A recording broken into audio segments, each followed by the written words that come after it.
Mobile phone প্রতিদিন ভুলভালভাবে charge দেওয়ার কারণে মোবাইলের ব্যাটারিটা দ্রুত নষ্ট হয়। দেখুন এখানে আমার 70% চার্জ আছে, এখন 30% হতে 1.5 ঘন্টা সময় লাগবে।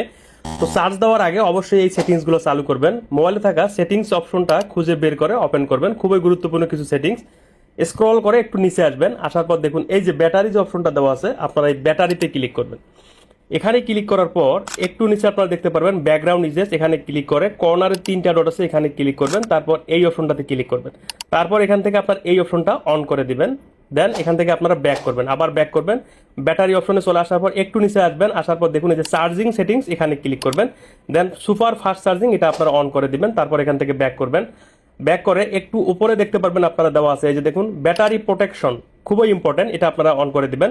তারপরে যে অফ করা আছে এটা চালু করে দিবেন। দেওয়ার পরে যে নিচে দেখুন ম্যাক্সিমাম এটা সিলেক্ট করবেন। তারপর এখান থেকে আপনারা 90% এটা সিলেক্ট করে রাখবেন। বিশ্বাস করুন আপনাদের ব্যাটারি কখনো নষ্ট হবে না, এক চার্জে 2 থেকে 3 দিন ব্যবহার করতে পারবেন। নতুন কেনার সময় যেরকম চার্জ ছিল সেরকম চার্জ থাকবে। এইভাবে সেটিংসগুলো চালু করে দিবেন।